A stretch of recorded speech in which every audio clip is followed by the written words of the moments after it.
Let us study female reproductive structure in plants. What is the female reproductive whole will be called as? Gynoecium. Or that is only called as pistils. The whole is called as gynoecium or pistil. Whole means group. The single member of the gynoecium is called as carpel.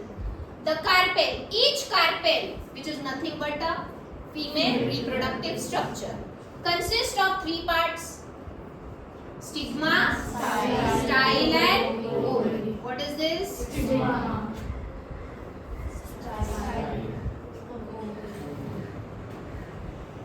Right, students? Now, before we go further, let us talk about the type of flower having these carpels. When the flower has only one carpel, when the flower has only मतलब एक flower के अंदर सिर्फ एक ही carpel present है, मतलब gynoecium. हमने क्या बोला है? गाइनोशियम मतलब ग्रुप ऑफ कार्पेल्स, लेकिन इस फ्लावर के अंदर सिर्फ एक ही कार्पेल है. Such flower is called as monocarpellary. What this flower is? Monocarpellary flower. तो अगर उस फ्लावर के अंदर दो कार्पेल्स होंगे तो डाई या बाई कार्पेलरी फ्लावर, और उससे ज्यादा होंगे तो पॉली कार्पेलरी फ्लावर. समझ में आया? नाउ स्टूडेंट्स, अगर वो फ्लावर क्या है? पॉली कार्पेलरी है. क्या है? उसके वापस दो टाइप्स में. जितने भी कार्पेल्स है, क्या वो फ्री है कि फ्यूज्ड है? उस पर से दो types. If many carpels are there and they are free,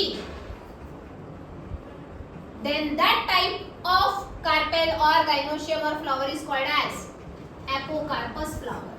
What it is called as? Apocarpous. But if all the carpels are fused, then it is called as syncarpous ovary बोलो या syncarpous gynoecium बोलो. क्या ये हमने already morphology chapter में पढ़ा है?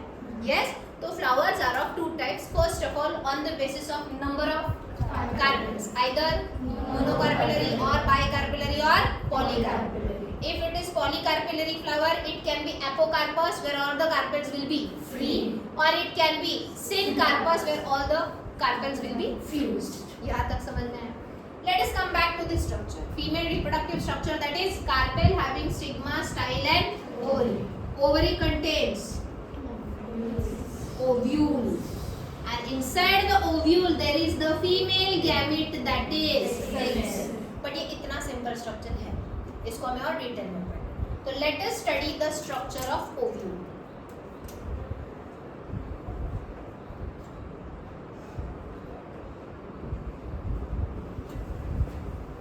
Students, ovule के बहुत सारे टाइप्स हैं, बट हमें 12th स्टैंडर्ड बोर्ड के सिलेबस में सिर्फ एक ही टाइप पढ़ना है ओव्यूल का, दैट इज एनाट्रोपस ओव्यूल. कौन सा ओव्यूल हमें पढ़ना है? एनाट्रोपस ओव्यूल, जहां पे माइक्रोपाइल एंड फ्यूनिकल में 180 डिग्री का एंगल होता है. ये क्या है अभी नहीं समझोगे, एक बार मुझे डायग्राम ड्रॉ करने दो, you will understand it easy. When we will study this topic under NEET, यहाँ पे हमें इस ओव्यूल के 6 टाइप्स पढ़ने हैं. क्या टाइप पढ़ने हैं? On the basis of this angles between micropyle and funicle. तो पहले समझ लेते भाई ये माइक्रोपाइल फ्यूनिकल है क्या. उसके लिए हम कौन सा ओव्यूल पढ़ने वाले हैं अभी? एनाट्रोपस ओव्यूल, जो most of the angiospermic plants में पाया जाता है. Most of the flowers in the angiosperm family has anatropous ovule. So anatropous ovule के सेंटर में मैं निकाल रही हूँ न्यूसेलस. क्या निकाल रही हूँ? इसके अराउंड होते हैं प्रोटेक्टिव कोट्स, और you can say coverings called as integuments. Called as integuments. मैं पहले सब ड्रॉ कर रही हूँ, फिर एक एक करके वापस लेबलिंग दे दूँ. ओके, देन स्टूडेंट्स, यहाँ पे ये इंटेग्यूमेंट कर्व्ड डेवलप होके ये स्ट्रक्चर प्रोड्यूस करता है. Now this structure is called as funicle भी बोलते हैं इसको, या फ्यूनिक्यूलस भी बोलते हैं. ओके, यहाँ तक समझ में आया? What is this covering is called as?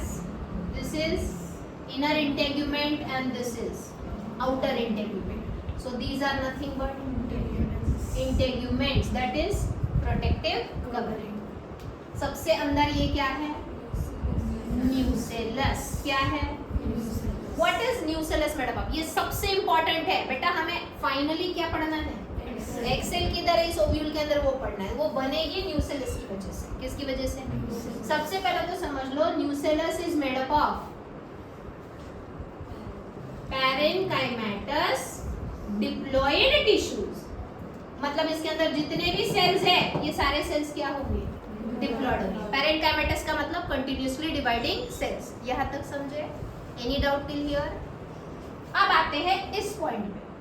This point is called as base of the ovule and this point is called as apex of the ovule. अब तुम मुझे बताओ, ये जो दो इंटेग्यूमेंट्स हैं, ये जो दो इंटेग्यूमेंट्स हैं, क्या ये कंप्लीट है यहाँ पे कि यहाँ पे छोटा सा गैप है? So that is called as micropyle. What it is called as? Micropyle. तो micropyle यहाँ पे है, funicle यहाँ पे. Is it in straight line? That is which angle? समझ में आ रहा है? किसी किसी प्लांट में फ्यूनिकल यहाँ पे है एंड माइक्रोपाइल यहाँ पे है, तो व्हाट एंगल इट इज? 90। समझ में आ रहा है? कहीं पे ये एंगल होता है 60 डिग्री, तो on the basis of angle between micropyle and funicle the ovules are of different types. हम यहाँ पे कौन सा टाइप पढ़ रहे हैं? एनाट्रोपस ओव्यूल, क्योंकि हमें रेगुलर के सिलेबस में इतना ही, ये बाकी सारे टाइप्स हम नीट के लेक्चर में पढ़ लेंगे। तो apex consist of and the base consists of chalaza. चलेजा नहीं, what it is? chalaza. What is chalaza? chalaza is the region of, ठीक से देखो, फिनिकल आके इधर ही मर्ज हो रहा है, इंटेग्यूमेंट्स आके इधर ही मर्ज हो रहे हैं, न्यूसेलस भी इधर ही मर्ज हो रहा है। तो chalaza is the point where all the structures of ovule gets merged, एक साथ आके यूनाइट होते हैं। That point is called as chalaza. सबको यहाँ तक समझ में आया? बेटा अभी तक हम अंदर के मेन स्ट्रक्चर तक पहुंचे, तो अब आते हैं अंदर का मेन स्ट्रक्चर। ये जो न्यूसेलस में जितने सारे पैरेन्काइमेटस डिप्लॉयड सेल्स प्रेजेंट है, इनमें से एक आधा सेल बन जाता है एमएमसी। नो बेटा, माइक्रोस्पोर मतलब पोलन ग्रेन। यस। अब एग सेल को क्या बोलते हैं? मेन अंदर मेगास्पोर बनना चाहिए ना, तो इधर भी एमएमसी ही, लेकिन इधर फुल फॉर्म क्या? Megaspore mother cell. तो यहाँ पे ये एक स्पेशल सेल है जिसको हम क्या बोलेंगे? Megaspore mother cell. अब ये आगे जाके अंदर एम्ब्रियो सैक बनाएगा। क्या बनाएगा? तो ये न्यूक्लियस के अंदर एक और लेयर बनेगा जिसको हम बोलेंगे एम्ब्रियो सैक, जिसके अंदर कौन प्रेजेंट होगा? Egg cell. लेकिन सिर्फ एग सेल नहीं। इफ यू रिमेम्बर, मैंने पहले भी ये स्ट्रक्चर पढ़ा है, एक इंट्रोडक्शन दिया है। तो पहले ना मैं एम्ब्रियो सैक के अंदर क्या क्या होता है वो सब बताती हूँ, लेकिन बाद में हम पढ़ेंगे कि वो कैसे बनता है। तो एम्ब्रियो सैक के अंदर किस एंड में? चलाजल एंड में कि माइक्रोपाइलर एंड में? चलाजल एंड में जो सेल्स होते हैं, कितने सेल्स? 3। उनको बोलते हैं antipodals. What they are called? Antipodals. अब बोलो, ये 3 सेल कौन सी एंड में है? माइक्रोपाइलर एंड में। इनमें से ये वाली सेल को बोलते हैं, तो अपनी main cell, that is egg cell, जिसी को क्या बोलते हैं? Megaspore. Okay, that is female gamete. That is female. जैसे हमने मेल स्ट्रक्चर में पढ़ा था microspore, that is pollen grain, जो आगे जाके बनेगा male gametophyte having 2 male gametes. बराबर। यहाँ पे सिंगल फीमेल गैमेट है। समझ में आया? ये बाकी बचे 2 सेल्स क्या है? एक सेल क्या है? सिनर्जिड्स। क्या है ये? पहले तो students, egg cell along with synergids, मतलब ये तीनों सेल्स को मिल के बोलते हैं एग apparatus। क्या बोलते हैं? अब ये जो सिनर्जिड्स है, कौन है? मैं थोड़ा यहाँ पे दिखा रही हूँ। ये एक सिनर्जिड है, ये दूसरा सिनर्जिड है, और इन दोनों के बीच में कौन बैठा हुआ है? इनमें भी न्यूक्लियस है। ठीक है। अब स्टूडेंट, ये जो सिनर्जिड्स है ना, इनके बेस में देखो, क्या तुम्हें फिंगर लाइक प्रोजेक्शंस दिख रहे हैं? हाँ, फिंगर लाइक प्रोजेक्शन या हेयर लाइक प्रोजेक्शन, कुछ भी बोलो। ये पोलर ट्यूब को डायरेक्शन देते हैं एग की तरफ आने का। जैसे कि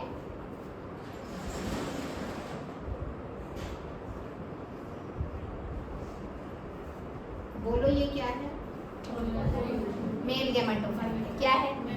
जहाँ पे ये क्या बना है, ये बराबर किसकी तरफ ग्रो होते हुए जा रहा है? सिनर्जिड। ये जो फिलीफॉर्म apparatus है क्या है, किसमें प्रेजेंट होता है? सिनर्जिड में क्या प्रेजेंट होता है?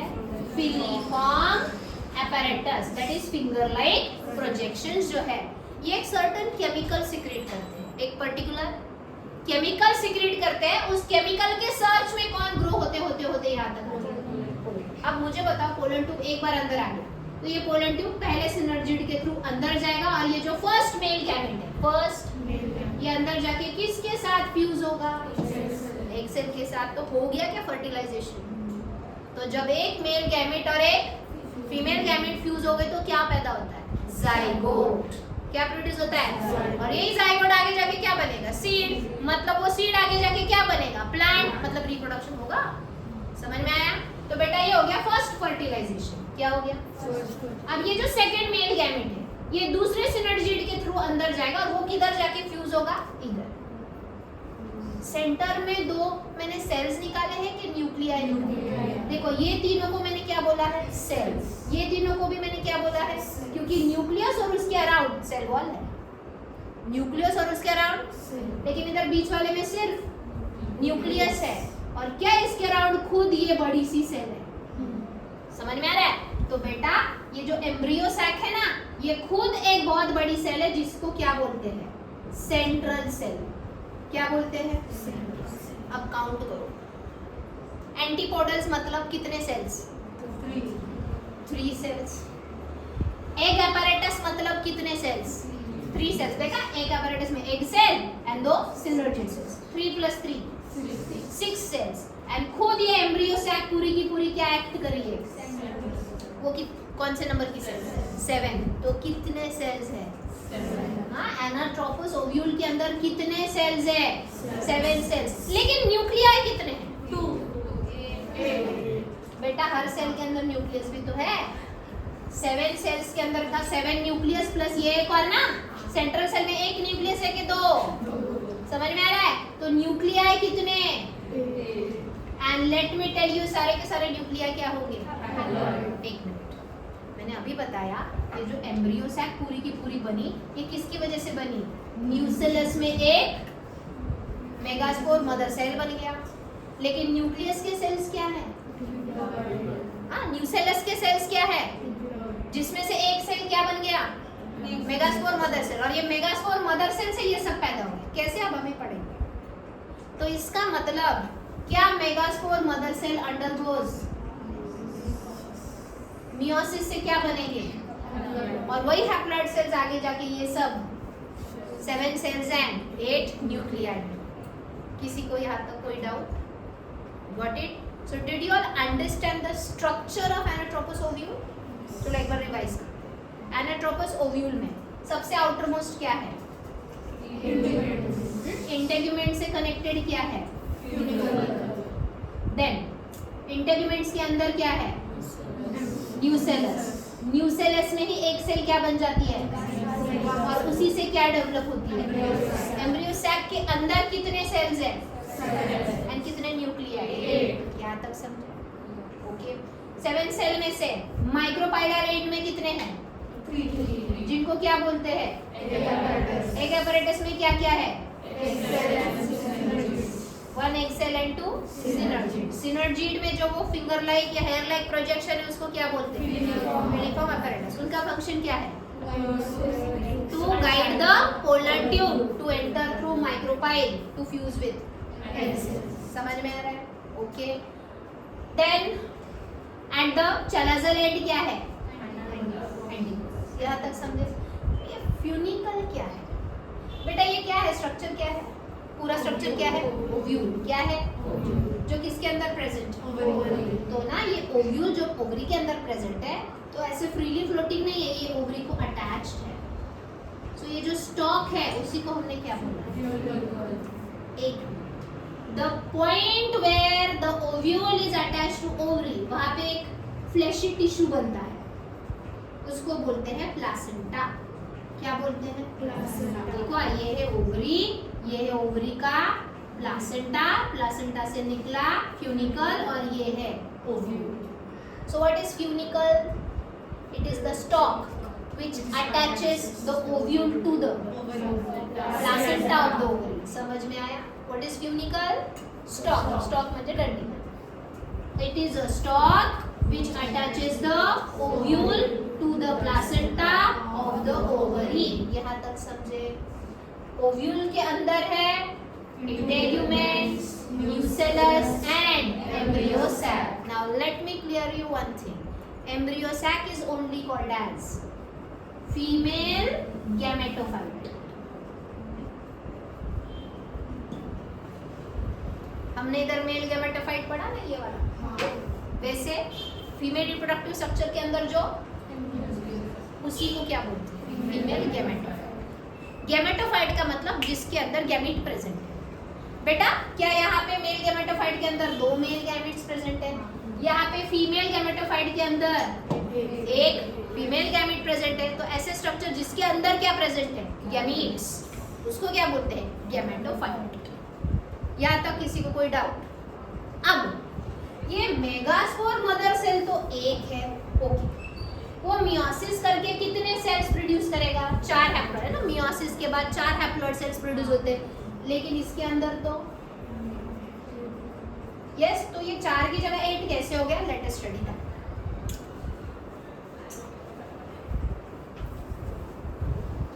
Any doubt to anyone till here?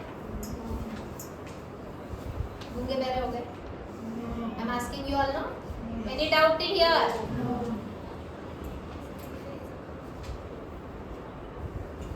बेटा फाइनली एग सेल बन गया, बराबर. उसी को क्या बोलते हैं? तो क्या अब हमें मेगास्पोर कैसे फॉर्म होता है वो पढ़ना है. From the megaspore mother cell present inside the nucellus. कैसे ये एग सेल बना, कैसे ये मेगास्पोर बना, वो हमें स्टडी करना है. तो इस पॉइंट को बोलते हैं मेगास्पोरोजेनेसिस. जेनेसिस का मतलब फॉर्मेशन किसका? Megaspore. So how is the megaspore is form? तो बोलो. अब मैं फिलहाल सिर्फ क्या ड्रॉ कर रही हूँ? न्यूसेलस. नहीं बेटा, अभी हमें वो देखना है कि एम्ब्रियो सैक कैसे. ये क्या है? न्यूसेलस. किसके अंदर? ओव्यूल के अंदर. न्यूसेलस के बाहर इंटेग्यूमेंट. इंटेग्यूमेंट का ये वाला एंड और ये वाला एंड, बराबर. समझ में आया? तो यहाँ पे ये है मेगास्पोर मदर सेल. कौन है ये? Megaspore mother cell which will undergo meiosis. Which will undergo meiosis. बेटा ये सेल क्या है? Diploid. In meiosis, one diploid parent cell produces 4 haploid daughter cells. 1, 2, 3, 4. ये चारों के चारों क्या है? Haploid megaspores. Haploid megaspores. Okay. लेकिन आगे देखो, देखो ये कौन सा एंड है? और ये कौन सा एंड है? हमें ये पूरा स्ट्रक्चर बार बार नहीं ड्रॉ करूंगी, मैं ऊपर से लिखूंगी और नीचे सी मतलब चलाजल एंड एम मतलब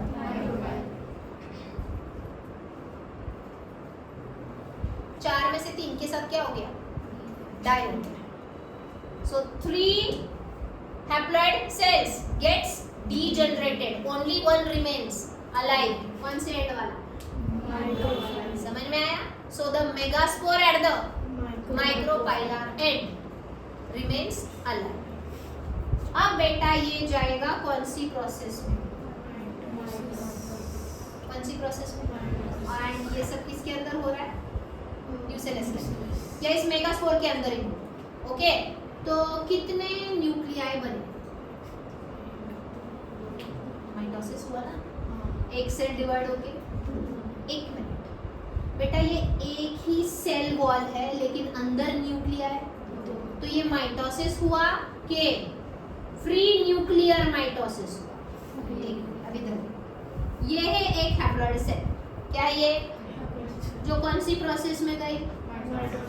जिससे कितने नए हैप्लॉइड सेल बने? 2, बराबर. लेकिन यहाँ पे 2 हैप्लॉइड सेल बने कि एक ही सेल है लेकिन 2 न्यूक्लियाई बने. मतलब यहाँ पे साइटोप्लाज्मिक डिवीजन नहीं होता, सिर्फ और सिर्फ न्यूक्लियस डिवाइड होके 2 नए न्यूक्लियाई बने. समझ में आ रहा है? इसलिए इस माइटोसिस को क्या बोलते हैं? फ्री न्यूक्लियर माइटोसिस, जहाँ पे पूरी सेल डिवाइड नहीं होती, सिर्फ न्यूक्लियस डिवाइड होता है। एक हैप्लॉइड न्यूक्लियस से 2 हैप्लॉइड न्यूक्लियस तैयार। यहाँ तक समझ में आया? इसलिए ये माइटोसिस नहीं है, ये प्री न्यूक्लियर माइटोसिस। चलो ये आगे जाएगा, अगेन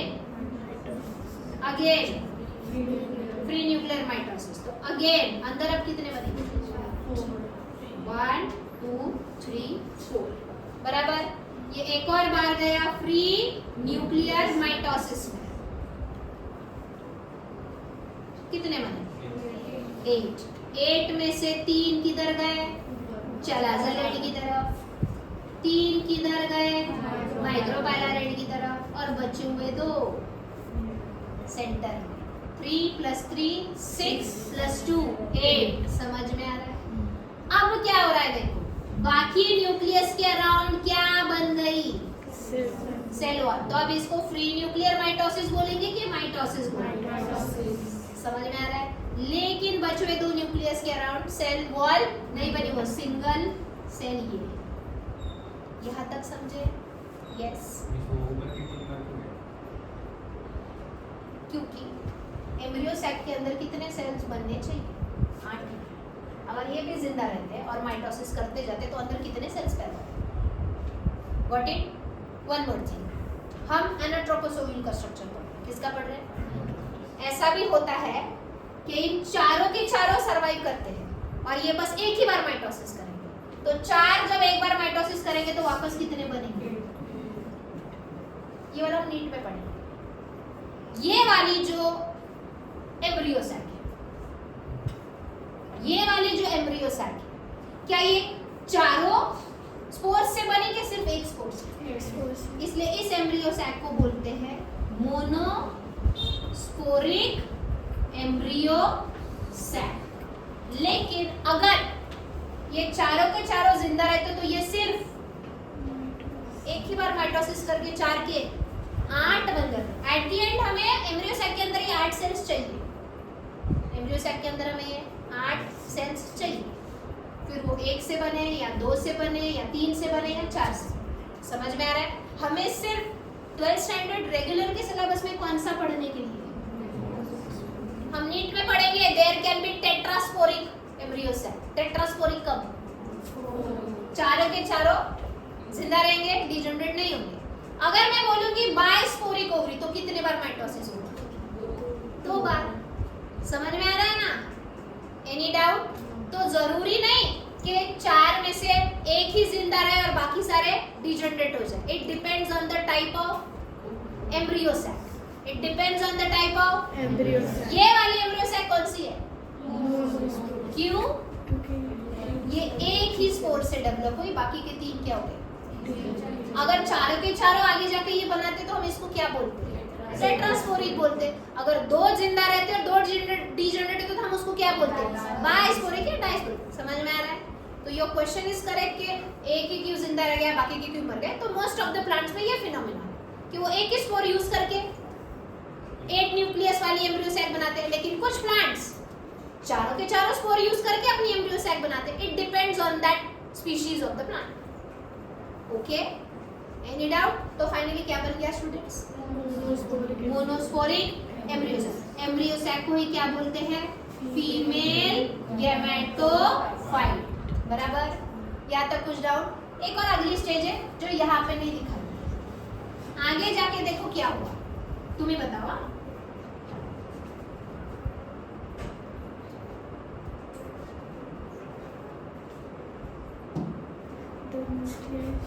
क्या ये 2 न्यूक्लियाई फ्यूज होके एक सिंगल न्यूक्लियाई? मुझे बताओ, ये 3 और ये 3 डिप्लॉयड हो गए कि haploid? Haploid, haploid, haploid. So 6 cells are, but the 7th one will be क्योंकि diploid plus haploid plus will become. पहले इन दोनों को हमने क्या नाम दिया था? Polar bodies. क्या बोलते हैं इनको? कब ये पोलर बॉडीज है? जब जो हैप्लॉयड सेपरेट है। अब ये दोनों हैप्लॉयड न्यूक्लियाई क्या हो गए? फ्यूज। अब इनको हम बोलेंगे सेकेंडरी न्यूक्लियस। क्या बोलेंगे? सेकेंडरी या डेफिनेटिव न्यूक्लियस। दिस ये है final stage of monosporic embryo sac, that is monosporic female gametophyte. सबको यहाँ तक समझ में आया? Any doubt to anyone? तिथे फिलिफॉर्म apparatus आहे. ते पडणारच ना आता। This embryo sac is ready to receive the male gamete, क्योंकि एक सेल बन गया ना। अब ये वेट करेगी कि कब ये पोलर ट्यूब आएगा, माइक्रोपेलर हेड से एंटर करेगा और पहला मेल गैमेट आके इसको फ्यूज करेगा। तो ऑलरेडी यहाँ पे क्या बनना शुरू हो गया, क्योंकि फिलिफॉर्म apparatus क्या करते हैं, पोलर ट्यूब को अपनी तरफ अट्रैक्ट करते हैं ताकि बराबर पोलर ट्यूब किसको जाके अपना मेल गैमेट दे दे, एक सेल। हाँ, अब फिर मैंने बोला था बेटा यहाँ पे कितने मेल गैमेट है? एक किसके साथ जाके फ्यूज हो गया? हाँ, तो ये हो गया फर्स्ट फर्टिलाइजेशन। ये क्या हो गया? अगला वाला किसके साथ जाके फ्यूज होगा? हाँ, ये मेल गैमेट खुद क्या है और ये वाला क्या है? 2n + n will become, जिसको बोलते हैं एंडोस्पर्म। क्या बोलते हैं? एग सेल के साथ जो पहला मेल गैमेट फर्टिलाइज होगा वो क्या बनाएगा? एंड सेकेंडरी न्यूक्लियर के साथ जो सेकेंड मेल गैमेट फ्यूज होगा वो क्या बनाएगा? Endosperm will provide nutrition to the developing zygote, तब जाके वो आगे जाके सीड बनेगा, तब वो आगे जाके। Any doubt? नहीं समझ रहा है तो पूछो, just don't nod your head, क्योंकि चेहरे पे क्वेश्चन मार्क लग रहा है मुझे, नहीं ना? Everyone understood? Step by step जा रहे हैं हम, तो इजी है समझना। मैंने पहले स्ट्रक्चर पढ़ाया, फिर बताया ये स्ट्रक्चर कैसे बनता है। मैं पहले ये सब बताती तो कुछ नहीं समझता। हमने पहले देख लिया भाई एनाटोमस ओवल के अंदर क्या क्या है। क्या क्या है? सबसे बाहर इंटेग्यूमेंट, उसके अंदर न्यूसेलस, एंड न्यूसेलस के अंदर क्या बन जाती है? Embryo sac. किसकी वजह से? Megaspore, mother cell of the nucellus. समझ में आया? Any doubt? एंड उस एम्ब्रियो सैक के अंदर there are 7 cells and 8 nuclei. And at the time of fertilization, there are 7 cells and 7 nuclei. Yes or no?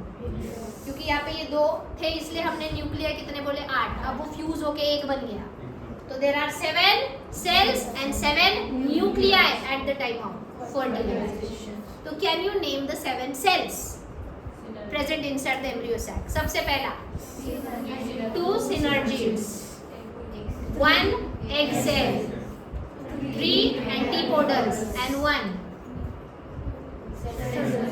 containing secondary nucleus. Okay, central cell पहले क्या carry करती है? 2 polar bodies, बाद में वही polar bodies क्या बन जाते हैं? secondary nucleus और definitive nucleus. But this, any doubt?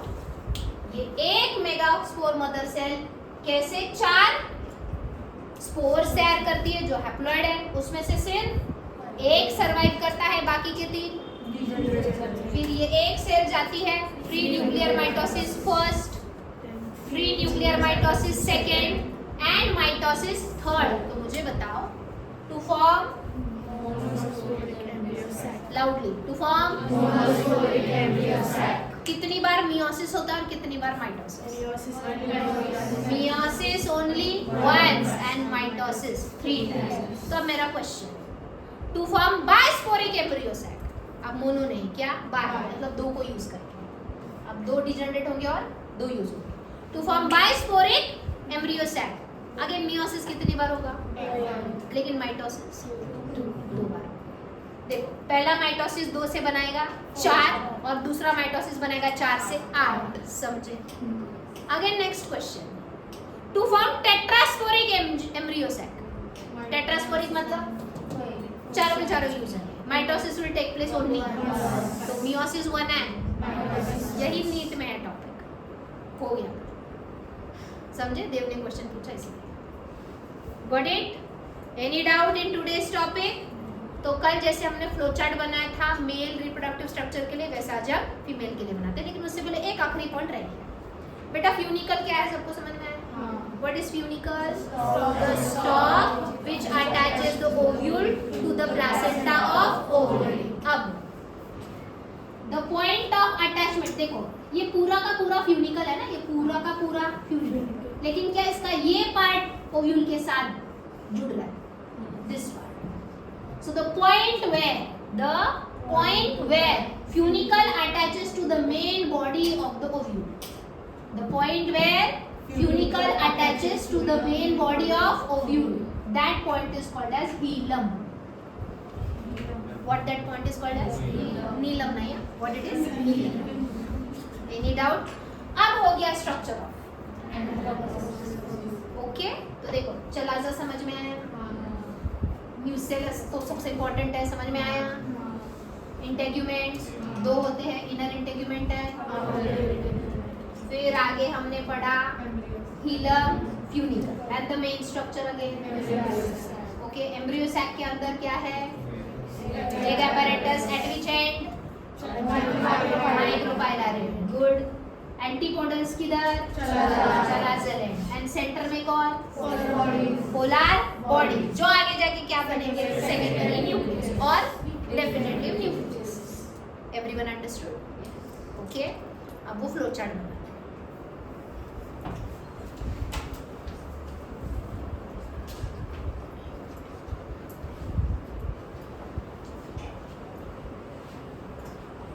क्या पढ़ रहे हैं हम? मेल फीमेल रिप्रोडक्टिव स्ट्रक्चर, जिसको क्या बोलते हैं? ग्रुप को. सिंगल मेंबर को क्या बोलते हैं? अच्छा, गाइनोशियम को ही क्या बोलना है? सिंगल मेंबर को क्या बोलते हैं? या मेगास्पोरोफाइल. जैसे हमने कल पढ़ा था स्टैमेन को बोलते हैं माइक्रोस्पोरोफाइल, वैसे कार्पेल को बोलते हैं मेगास्पोरोफाइल. राइट. आगे इसके अंदर क्या बनती है? अच्छा, क्या प्रेजेंट है? स्टिग्मा एंड स्टाइल तो है, लेकिन मेन क्या है? ओवरी के अंदर क्या बनेगी? एम्ब्रियो सैक, जिसी को क्या बोलते हैं? Female gametophyte. And embryo sac के अंदर क्या है? Megaspore, that is egg cell. समझे? This is the flow chart for female reproductive structure in plants, sexually reproducing plants.